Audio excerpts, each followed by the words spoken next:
We hope you enjoy this rebroadcast of Risk On's highest-rated topics for the previous week. Todd and Jason will return next week with their regularly scheduled programming. And now, Risk On. Hey, it's Todd Ault. It's the 29th of March. Our 40th episode. The show turned 40 today. Big 40. 4-0. Yeah, 4-0. Exactly. Hey, a crazy time. If you're a hedge fund and you were found guilty or pled guilty to wire fraud and insider trading, and then later on you became a family office and you borrowed billions of dollars with swaps, and you blew up and caused margin calls, I'd trade Viacom on that news. Family office. That family office took $200 million into $15 billion and back down again. Those people out there, how do you say that, Roland? Roland's in the audience. Say Archigo. Yeah. Archigo, who is a Tiger Cub. It was Tiger Asia. He came out of Julian Robertson, one of my favorite guys on Wall Street ever, one of the nicest guys on Wall Street, Julian Robertson. Been around a long time. They call them Tiger Cubs if they came out of Tiger management. And he was very successful for a long time. Goldman Sachs refused to do business with him after he committed wire fraud. He pled guilty to wire fraud. We're talking about Wang now, Bill Wang, yeah. right? And he has caused pain for Credit Suisse, many other banks, because of margin calls, big leverage on those swaps, and avoided filing those 13Ds. And I wondered the whole time why. Remember, I even talked about on the show. Those of you who follow the show know we talked about why did Viacom go from $10 to $100? Yeah. AUMN, we're long that. We're long DSS. We're long GE. I just bought that today, an initial position back in the swag again. GWAC, GWAC, we're long that SPAC. I'm not going to talk about the 13D positions. You can find those filings at the SEC.gov site. LTBR, we're long that. ODT, we're long that. Palantir, I bought that at, believe it or not, 21 today. Wow. What is happening there? Oh, the CEO came out and said, hey, if you're Don't trade my stock. Yeah. Don't trade my stock. Ouch. POWW, House of Pain there. Ironically, we're still at a profit, but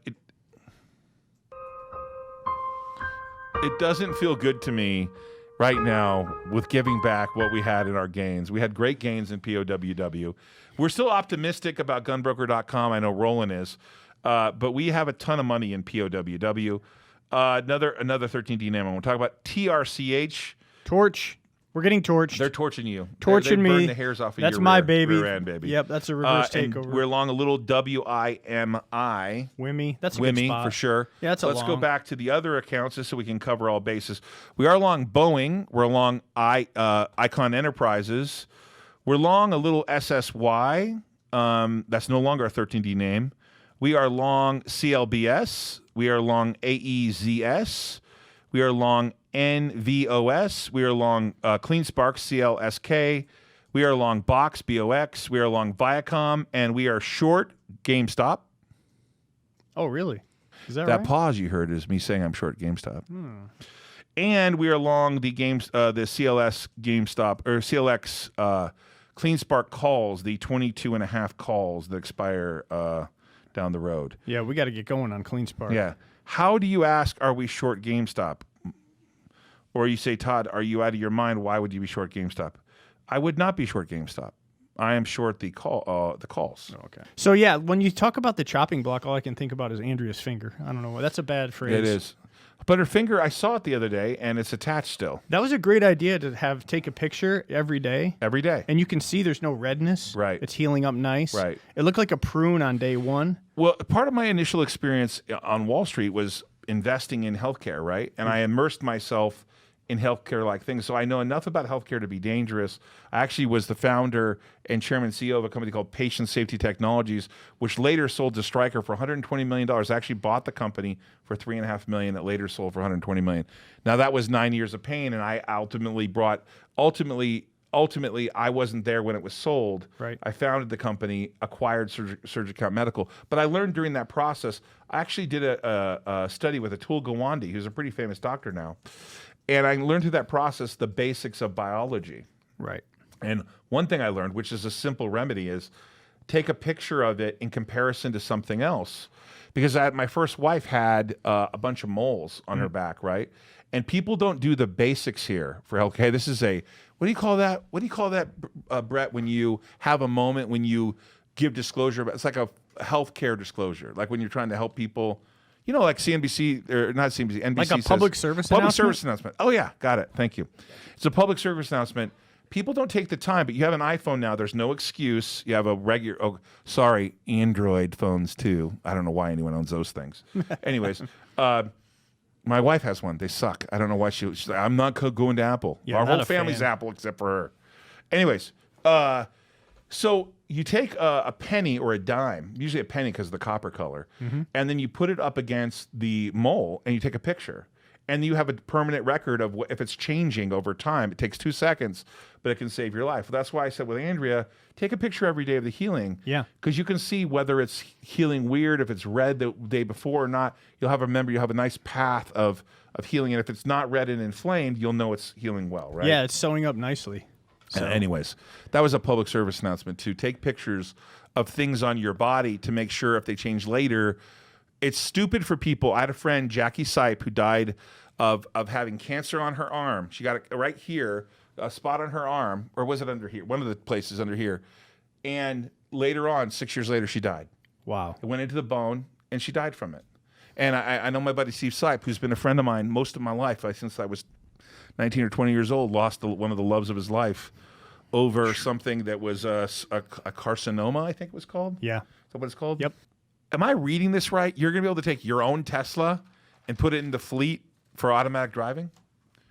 Now, think about what I'm saying. The Tesla will autonomously drive to pick someone up, and you can earn money with your Tesla being in the fleet. So if you own a Tesla and at night you're home, you don't need the Tesla anymore, you can just press a button and the Tesla will leave your house, Right. go pick people up, drop them off, and come back home. And then you can probably get the live stream from it too. I'm sure there's like cameras. You get money for it. Yeah, well, that too. Well, can you get paid in Bitcoin? That'd be the best.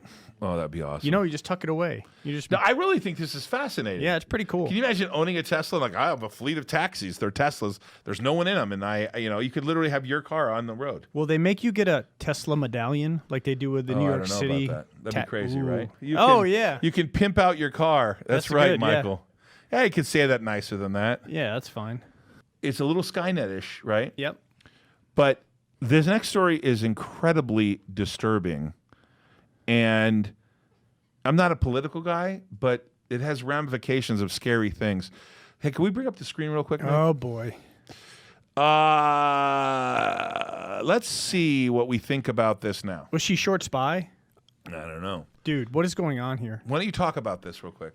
All right, whatever. Biden's administration, CDC chief warns U.S. headed for impending doom as COVID cases rise again. Right now, I'm scared. So we got a snowflake as a CDC chief. Trust the science. No, that's actually not the point I was making with this. What about her? I was pointing out about the whole you can have a test connected to your passport. Oh, you're talking about the show This me is your bad too. This show is me like, show me your papers. show me your papers. Oh boy. You know what? Why are you here? You know Get on the what's- train. Yeah, so even Press Secretary Jen Circleback Psaki, you know that ginger that's out there every day that doesn't have an answer and she circles back? She confirms the White House is working with corporate sector. They should just say corporate partners, right? Right. They're colluding together, in my Sure. opinion, to formulate a vaccine passport. So you think like Cubans and Venezuelans and people from Eastern Europe that came and fled communism are going to put up with this BS? I know the Americans are sheep. They'll put up with it. I won't put up with it. I'm not taking the jab, but I don't understand. I took the jab, and I'm going to get a jab again on the 16th. Yeah. Different conversation. by the way. Absolutely. Hey, a friend of mine, really good, really close friend of mine, got vaccinated a week ago and has COVID today. Now, he didn't get it from that. He said he already felt like he had symptoms, actually. He probably got it from the nasal test. He and his wife have it, but we're not going to go into who that is. Anyway. But a close friend of mine. So- And he's feeling fine. What do you okay. What do you think about this? Won't this go to the Supreme Court? Like HIPAA violations, all kinds of like personal liberty and freedom violations. Just imagine if this is true. Yeah. Imagine that the ramifications of you having to. Now, I know in China, they're like, oh, look at the Chinese. They did it right on your phone. Part of the freedoms we have in the U.S. is the freedom not to do something. Yeah. And I know this is a debatable topic, but Imagine that you have to have a vaccine and then have it marked on your passport. It on the surface, to the average person that doesn't remember that rights and liberties have been taken from you. I thought you were going to talk about like 1940s Germany or something. Well, that's the same thing. Yeah, I mean, it's scary. Well, I mean, my friends I had a friend, Mr. Munn, who survived the ghettos of the Polish ghettos, and to this day, I mean, he's passed away, but he had those things right there on your arm, the tattoos with the number, and he had to wear a certain thing on it that identified that he was Jewish. Are we overreacting? No, we're not overreacting, because you know what the problem is? People didn't think that they would tax you to breathe with Obamacare, and they literally taxed you to breathe. Let's do a little experiment. Skyla, and it's okay, I want you to answer it honestly. Skyla's 20 years old. I feel like I just biased your answer, so I'm trying to get the most honest answer out of you. But do you have an objection to taking a vaccine and making sure that your vaccine, that you took it, is on your passport?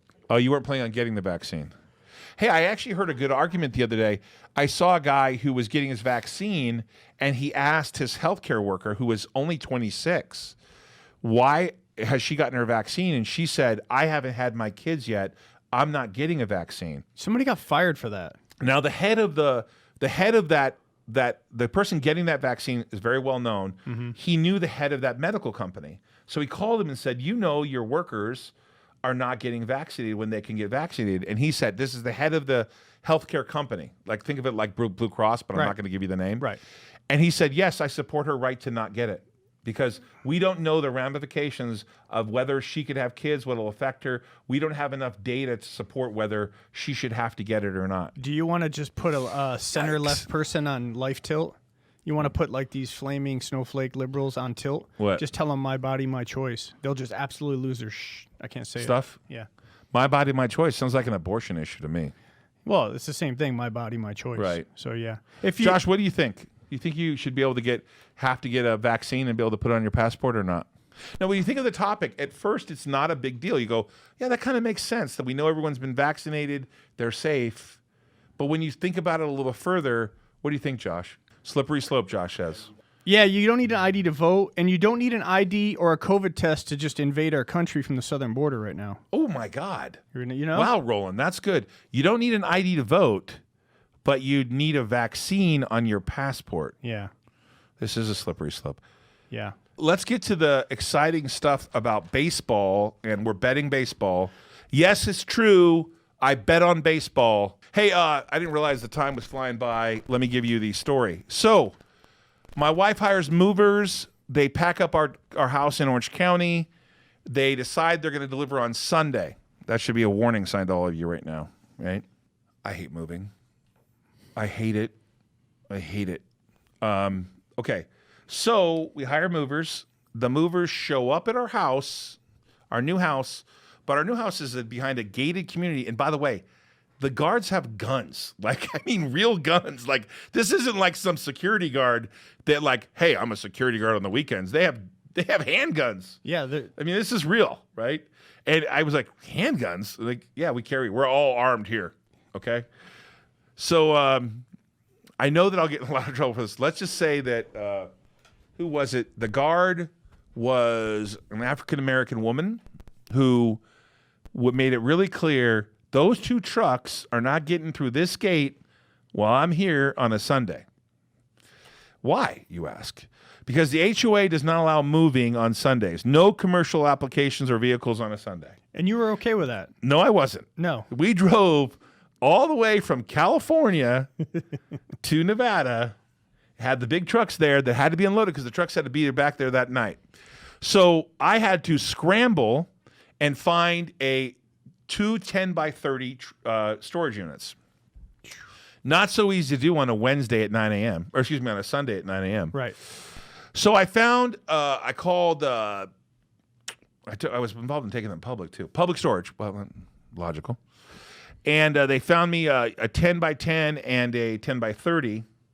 We drove all the way 12 miles to that facility. They said, oh, no, those aren't good until Wednesday.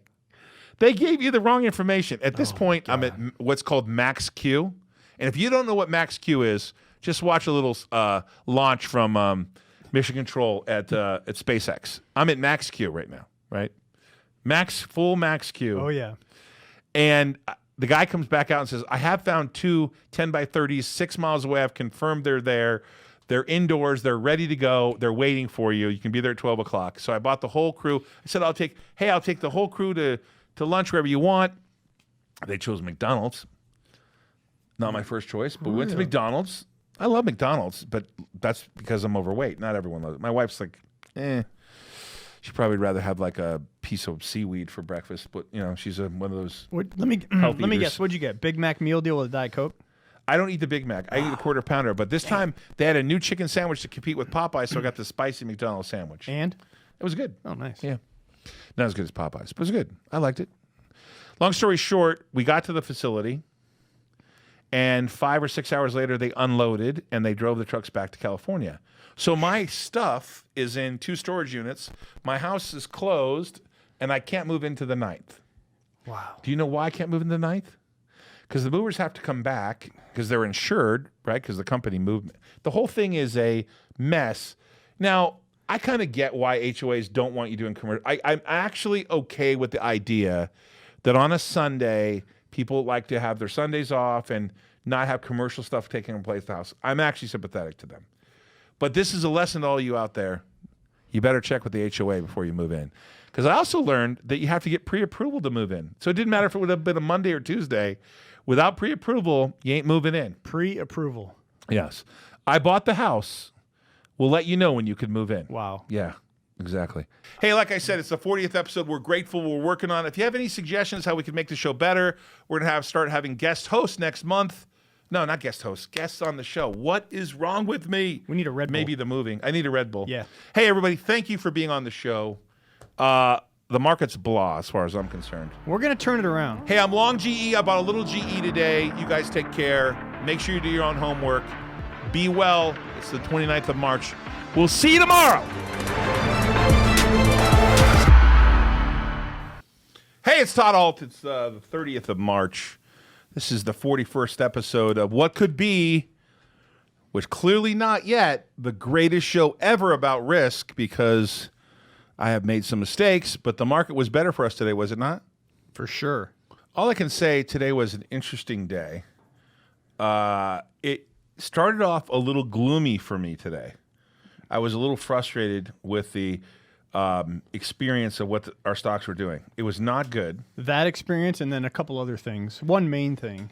What, you mean that I went to Popeyes and ordered 9 chicken sandwiches and only got 5? Well, there's that, and there's one other thing that just forget it. We won't talk about that. What was the other thing? Well, you know. I don't know. Okay, I'm losing my mind a little bit. Well, I was bummed about the chicken sandwiches because I love those Popeye chicken sandwiches, and I got them for the whole office. But I sent someone back to get those 5 chicken sandwiches I didn't get. You know that Popeyes. You know what they said to you? No. Got him! Well. We're learning. We're with our tools today. I want to say a couple things about the market real quick, and then we'll have Jason get to the numbers. It was a rough morning this morning because POWW, ammo munitions, I can't even say it right, initially was down, and I bought some more in the hole. It was not a good scene. But as I talk to people about risk a lot when you're trading, inherently as you trade over time, you develop I don't know how to explain this, but a feeling of where you are stomach-wise. I know, Roland, when you're losing money on a position, do you eventually decide, like, you're there on the edge, whether am I going to cut it or not? And sometimes don't you think that when you're going to cut it, maybe it's the right time to be buying it? Yeah. There's some people that are really disciplined. Roland was saying you think you got to follow your gut. But I kind of knew with Powell, this is my logic this morning, is that, yes, they delayed the LOI. Kind of had a bet with Roland last night that they would come out with it today or tomorrow. We were right, except they didn't finish it. But, whatever. It is what it is. I knew that would be a possibility, though, the delay, but the good details on, what keeping us up to speed on what's going on. So that was fine. So I looked at it and thought to myself, They still have 100 million. It's approaching 5. It was like 5. I want to say 540. I don't know how low. How low did you say it get today, Roland? Yeah, like 536. I saw. I think I bought some at 545 or something, 542, and I just started adding to it a little bit at a time, and it improved. And eventually, we had an up day for POW with us, and we were actually back positive on all cylinders there. Yep. And I felt comfortable that, well, wait a sec, management's saying they're still working on it, and they have all that money, and there's still massive demand. And with what's going on in the political world, there's still going to be demand. And then last night, you and Roland were telling me at dinner with Skyla and my son Enzo, you were telling us about how people are taking the brass and recirculating it, et cetera. And so I was pretty excited to hear. I just think it's a legitimate space to be in, and they're kind of an up-and-comer. And so I got really comfortable with it. I just added a little bit to it. I didn't have my full position. I had $4.3 million invested. And I knew I had 700,000 a room. Kind of that's my limit. I'm not going to put more than $5 million in the name. Right. So I added a couple $100,000 today. Like I added like $100,000 worth. So now I have 4.4 million in it. We have a profit, and I'm comfortable with the position. We're going to see what's going to happen in the next quarter. So I'm carrying it over. We had Bitcoin surging, and with the Bitcoin surge, it kind of started a nice continuation of all the tickers. You know, in the morning, it wasn't really big. You know, Bitcoin was kind of flat. Most of the Bitcoin tickers were down, but we're still seeing some separation from the actual price of Bitcoin in some of these tickers, although it looks like Mara had after-hours news for sure. Jason was a former major league pitcher who was in the minor leagues, and he is a professional poker player. And I had the privilege of playing poker last night with my buddy Roland. Roland happens to be dating my niece, and he's in town. And where did we play last night? We played at New York, New York. Right. So at one point, Roland was playing two-handed. So Yeah. I don't know if you guys have been to Vegas recently. With COVID protocol, 6-man table is now 3-person table. And so you can play, you have this glass partition, which is bizarre. And he's playing underneath the glass. And he has 2 hands. He can play 2 hands at the same time. Yeah, there's 6 spots normally. So actually, with 3 players, anyone can So play that 2 hands. is it called Ultimate or Unlimited? That one's Ultimate Texas Hold'em. So we had to wait. There's both 2 stations. Both stations were packed. Yeah. Those donators were at the table. Yeah, they were punting. And then one station opened. Roland played first. I think I waited another half an hour to play. Right. Yep. And what I like about last night so much, I don't know why. I had a good time. I really do think that you are very. Although Roland seemed like he was keeping up with you, you are very fast. The fastest I've ever seen. We found 3. I could not keep up with you. You knew my hands better than me. I'm like, I'd show you my cards. You'd be like, yeah, you got it. I couldn't do it. The dealer made 3 mistakes. We called. Oh, yeah. This was the point I wanted to make about today, and I want to do it early in the show. We're going to spend 5 minutes on this topic. For those of you who are poker players, Jason is a professional poker player, won some big tournaments. He actually actually took his rent money, had no money left, took all of his rent money, won an $80,000 tournament. So it's exciting. That was fun. It's a true story. I spoke to his wife about it, and she didn't know. You didn't tell her.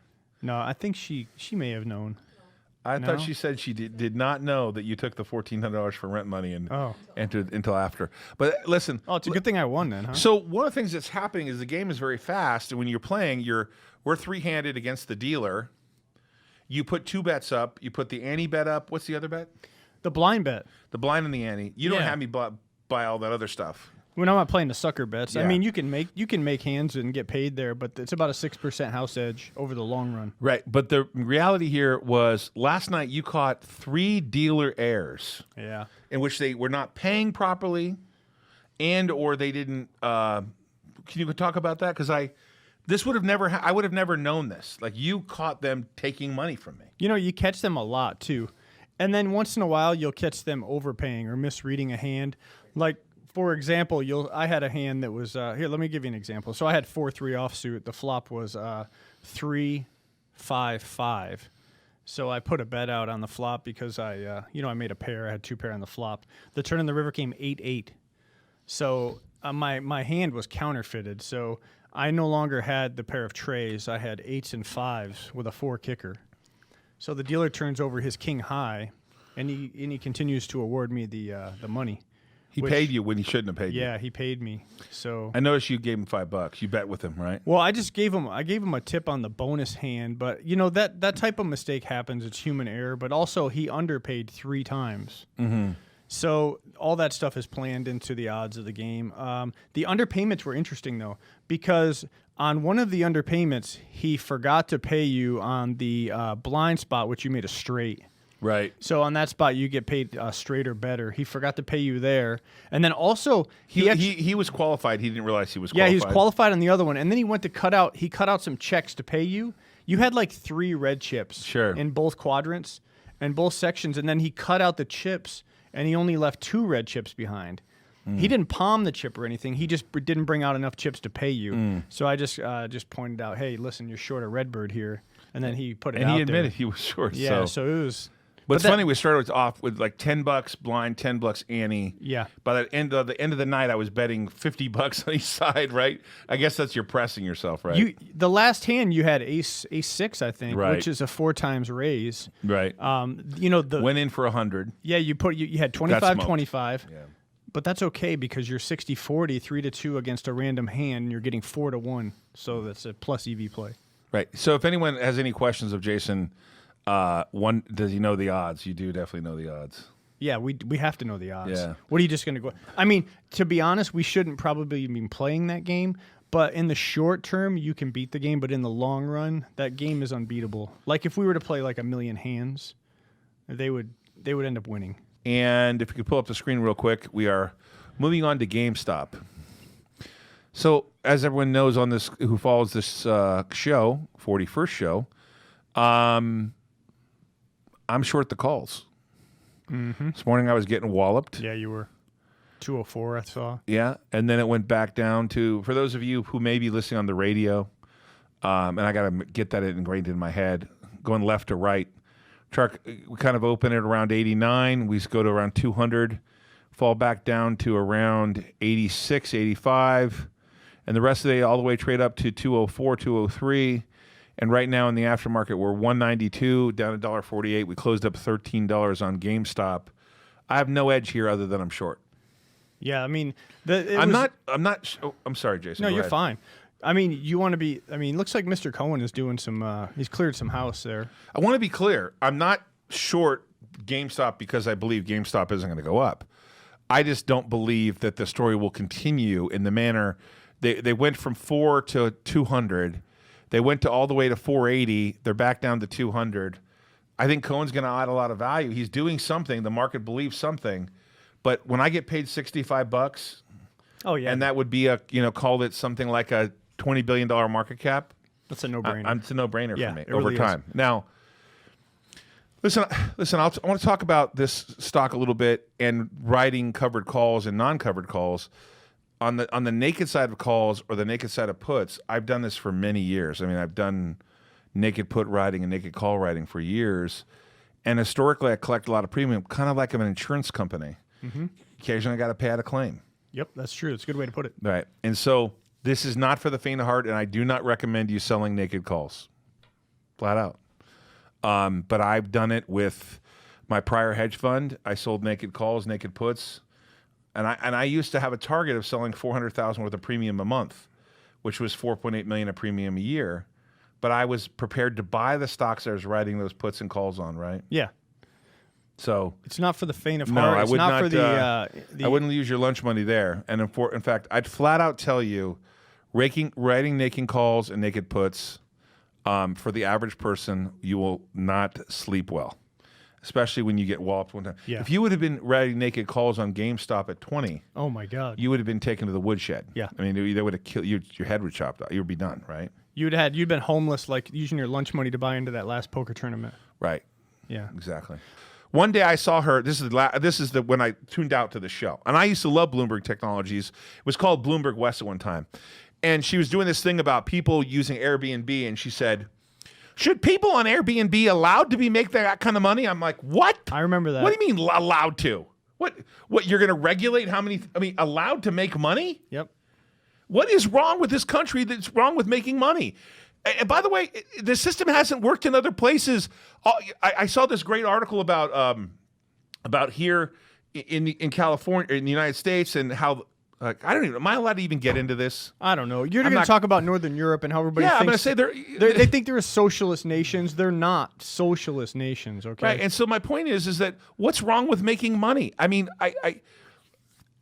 it just makes absolutely no sense. And in fact, when I make money, I give it back. I now support my niece and her education. Yep. I've supported my kids and their education. I'm giving it back. I spent money on University of Arizona, on UCLA. I continue to spend on private schools, whatever I can do to give back the money to society. It's ridiculous that that I don't even. I'm not going to care about this. You grow the business, you create jobs. Right. You pay. They pay taxes. You pay taxes. I mean, it's just it's just.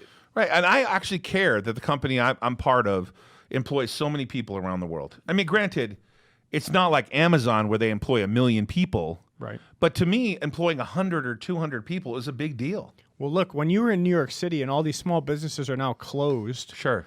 I mean, did you see all the signs? Yeah, it's terrible. I mean, no, I was there. Yeah. It was terrible. Right. I was in New York City recently. Absolutely terrible. The city is like unwound, and things that were in business for a long time are completely gone. It was like a purge or something. It's terrible. Hey, it is March 30th. Yeah, we're headed towards Easter. The end of a good first quarter. I made some money this quarter. Did you make some money? Sure. You did too, didn't Yeah. you? Hey, for Jason, Skyla, Roland as a guest today, Nick, Josh, Brett, Willie, Joe, Crypto Joe. Yeah. It's March 30th. It's the 41st episode of Risk On. We appreciate your time. Thank you so much for tuning in. We'll see you tomorrow, the last day of the quarter.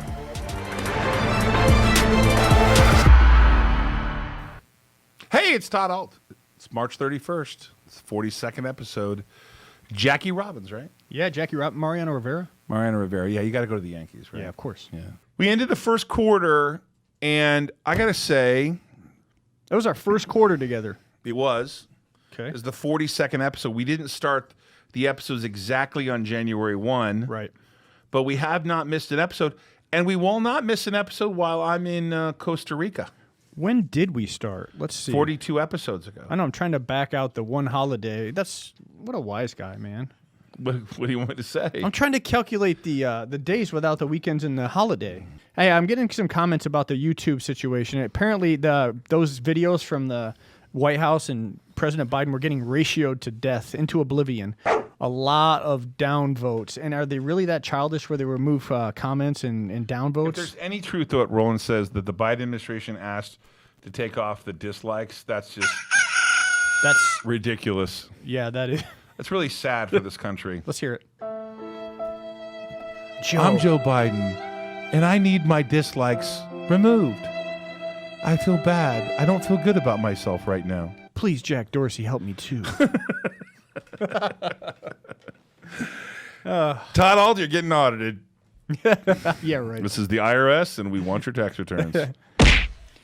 That's a punch for everybody, by the way. I just Yeah. got punched. I punched myself, by the way, so no one gets offended. Baseball open. The season starts tomorrow. I will have my thoughts on I will have some picks tomorrow. Lily, My personal picks. I'll be joining you from San Jose, actually from Costa Rica. Yeah, I will have some picks tomorrow. That stuff that I will be betting. We can discuss a little bit further my style and my thoughts on how to bet baseball and why I bet the certain way that I do. Anybody can bet baseball and pick what you think is the best pitcher. You know, you can take Verlander, Garrett Cole, DeGrom, whoever. We're looking to attack it from an undervalued asset. We're treating it like a business. We're handicapping pitchers that aren't that well known, or possibly the bullpens of teams that actually are in the game at the end of the game when it matters. Let's face it, a lot of games come down to the 7th, 8th, and 9th innings. That's where teams can just have the lead and just give the lead up. And it all comes down to relief pitching. So, yeah, we're going to talk about that. Baseball is a viable option for knowledgeable bettors to make a living. A lot of sports books don't like to take baseball bets, or they limit you on the size of the bet because it's a lot of analytics. And it's if you know what you're doing, you can beat the books. You can kill the books on this. In fact, Steve Stevens is really good at that, the guy from VIP Sports. And he's a local guy. Shout out to him. Speaking of game, last night we played at the, was it South Point? We were, yeah. South Point, we were at Skyline? the Point. The locals call it the Point. The Point was packed. It was packed. All the tables were packed. Dude, the pit was popping. We had to wait, and we only got one seat at Ultimate, right? So, so is it Ultimate or Unlimited? Ultimate. Texas Hold'em. Yeah. One seat. I said, Jason, you play. You would have appreciated this last night. Jason was the only one of the three of us, me, Crypto Joe, and Jason. Jason decided to sit down with $400, and about 20 minutes? 20 minutes later, you were all in on your last bet. I was. You put up, I believe, 4 chips. What do I bet each there? side, and then you bet 100. No, it was 30-30. You're right, 30-30, and then max bet all in. 120 is the max you could bet. Right. And I had what? King Deuce of Diamonds. King Deuce of Diamonds. Yeah, so we ripped it in for 120. I was a little bit running a little bit bad. You were behind. You had a bad run. Right. Like, you had like 8 or 9 hands in a row that it happens. Wiped you out. You know when you're playing poker, you have ace king and you lose to like 7-4. And in this game, you can't bluff the dealer. you got smoked. You got to see all 5 cards. You can't, through aggression, you can't move people off their hand. They won't fold because part of the game is seeing all 5 cards. It's like a limit hold'em game, like a $2 You straight. can't push people out, so they're going to stay in, right? So we go to showdown every hand, no matter what. And what happened was we get it in with a 60-40 favorite to win the hand, but the dealer kept finding like his bottom card on the river. He had a bunch of straights in a row, too. Yeah.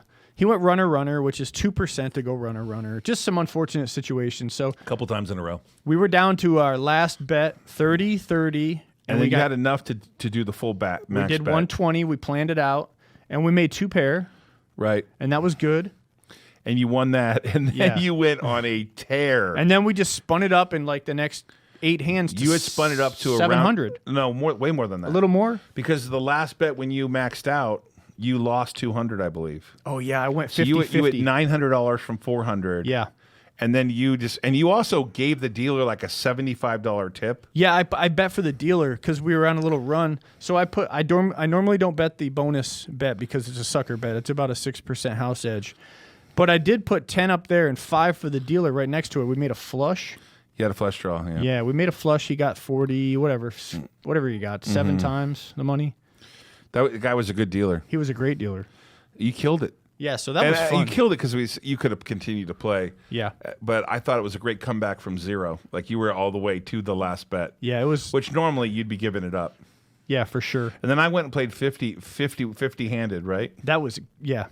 I played 50-handed poker. I'm not as big of a fan as believing that some of these infrastructure things haven't already moved, some of them, right? Baked in. I don't know if it's baked in, but what's the likelihood the Democrats and the Republicans are going to agree on this deal? I don't think it's that likely because of the deficit. Well, the taxation. You're going to basically remove the entire tax cuts from 2017. The corporate tax rates, they went from 35 to 21. And now they want to basically, what I was reading is the new tax rate proposal from this administration would take our corporate tax rates higher than communist China's. That's kind of that's not good. So I don't think so. I think people like Manchin, some of these moderate Democrats, I mean, everybody's been spending like drunken sailors in the White House since what, Bill Clinton and Newt Gingrich had a balanced budget back in what, 92 or something? Mm-hmm. I mean, everybody since then has been deficit spending. I mean, right now, if you go to debtclock.org, you will take a look at that. Go ahead and look at that site if you get a chance, debtclock.org. You will see that our deficit to GDP spending is like 140% of GDP. Like it's off the chart. Have you ever looked at that website? No. You should pull it up. I don't want to know what kind of debt I'm in. Well, it's $80,000 for every newborn American when they come out of the womb. They're 80,000 in the hole. In order to remove the debt. Yeah. So if we just have a lot more people born, we're okay. As long as they pay their taxes before they get diapers. Yeah. Today, I was being briefed by the head of media for our company that we have some really interesting guests possibly coming on the show. I'm looking forward to it. Someone who might have founded Virgin Records. We'll see if that's true. I think pretty much everybody knows that. Who could that be? Yeah. I'm pretty excited about the lineup of guests coming, and I'm not allowed to really tell who they are until they're all confirmed. But this new studio that we're building around the corner here, they have some very interesting people show up. And I was listening to the list and thinking, wow. If he shows up, I want to go to his hotel and play Ultimate Texas Hold'em. Do you? Yeah. Yeah. I'm hearing he might.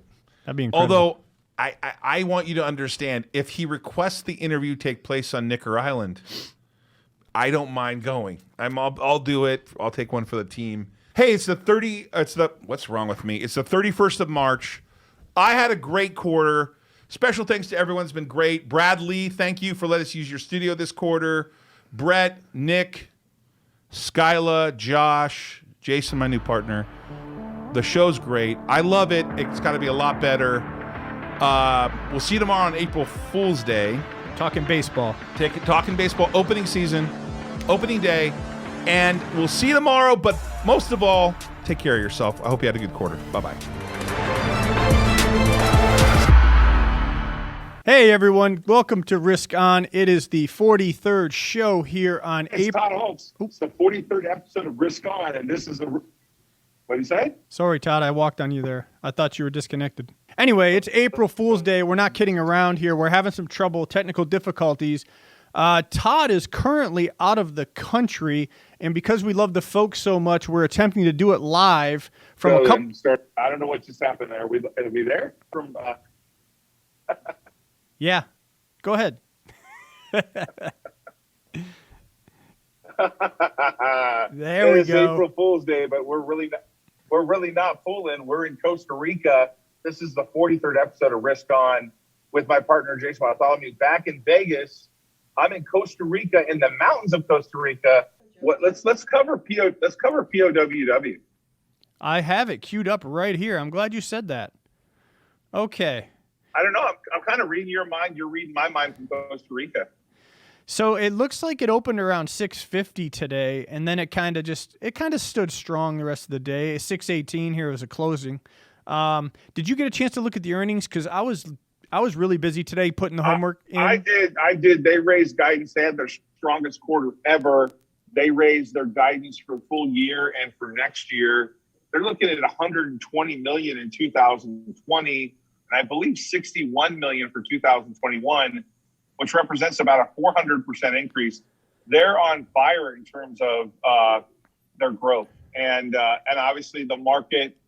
Listen, they have a decent sized market cap, but they have a really high growth rate, and I think there's a potential for them to get on the radar of mutual funds and investors that care about that high parabolic growth. One thing I'll note, though, is you got to remember that the ammunition, they make bullets. And because they make ammunition, obviously.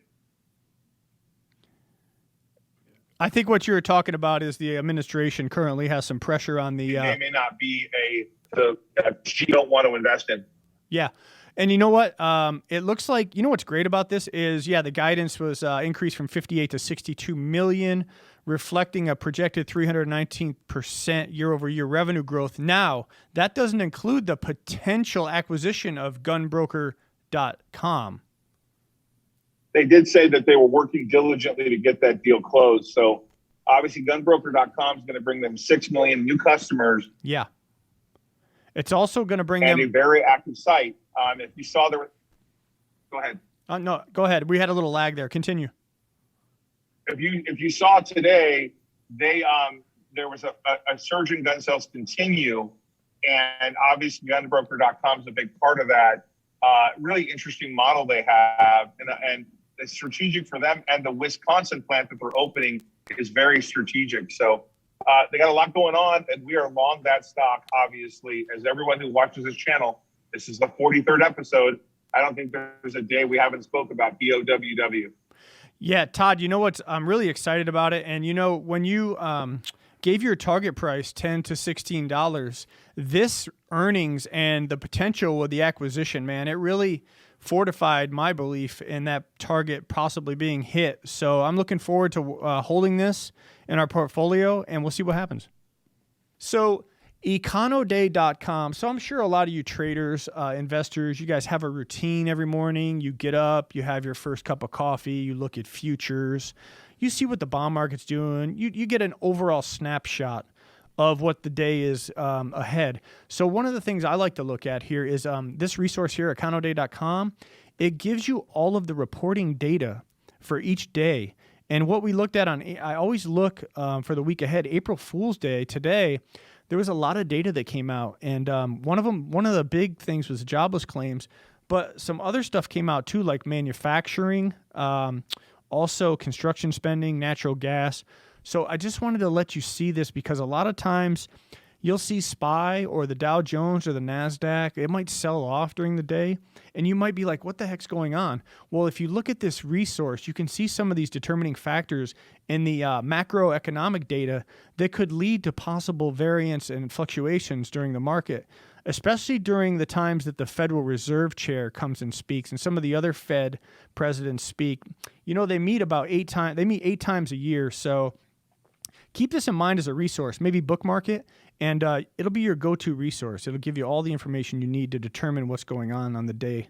So I just want to give you that little bit of information. Okay, speaking about the economic data, the infrastructure, manufacturing, let's talk a little bit about what's going on with this infrastructure bill. We got some news today that the GOP Senate Minority Leader Mitch McConnell said that he would not be supporting Joe Biden's infrastructure plan, and he vowed to fight that broader Democratic agenda. This is coming from CNBC, by the way. Apparently, the Democrats would have to go it alone, according to McConnell, in order to pass the more than $2 trillion infrastructure bill.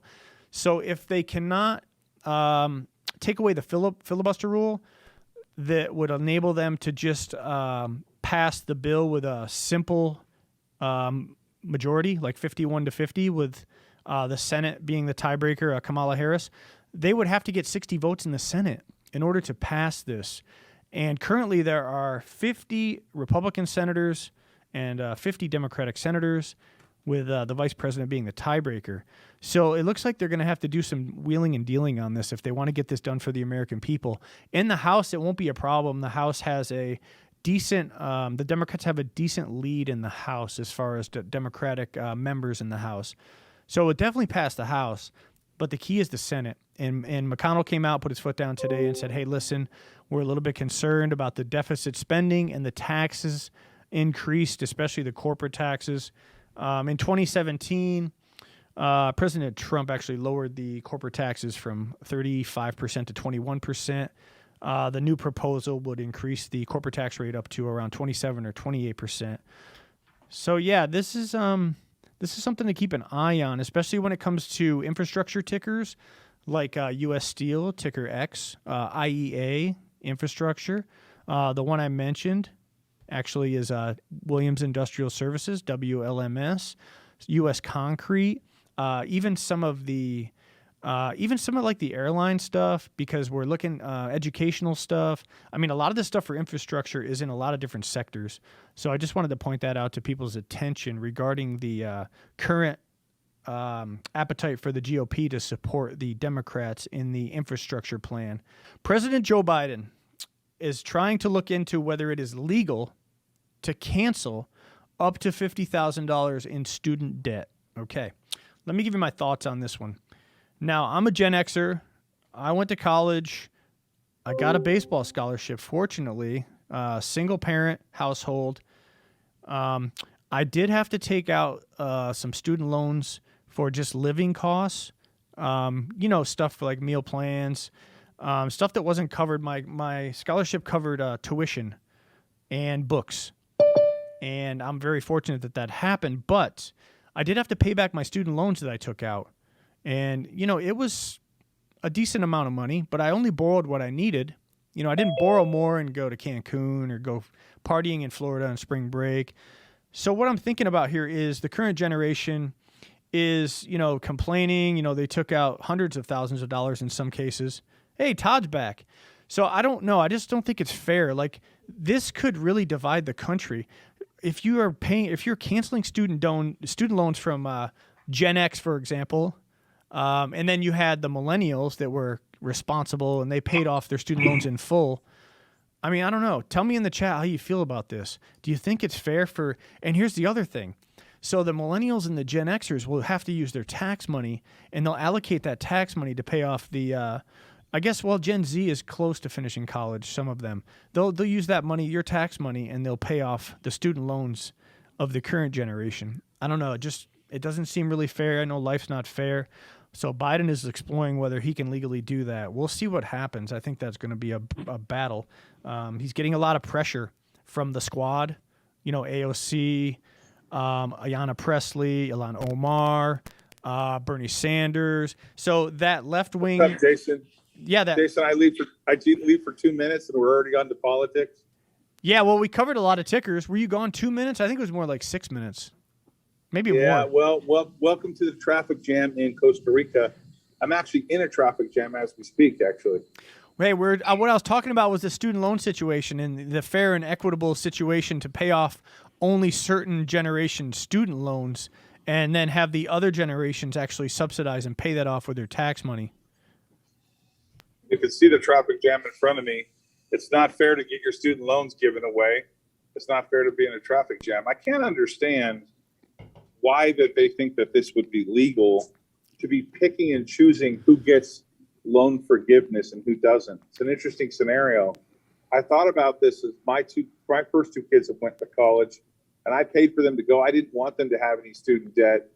Yet someone that gets student debt, it's an interesting dilemma here. Where do you stand on this idea of forgiveness for yourself?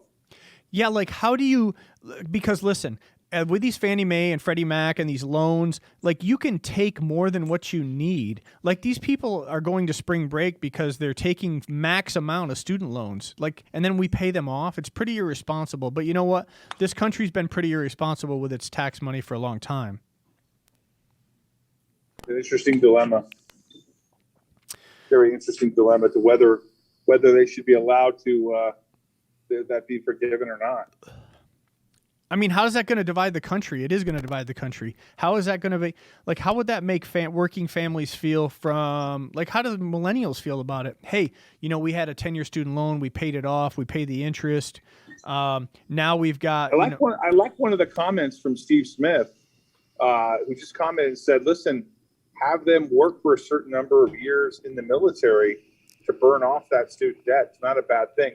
Maybe some country service, something to serve your country in some capacity, instead of just having it just be forgiven.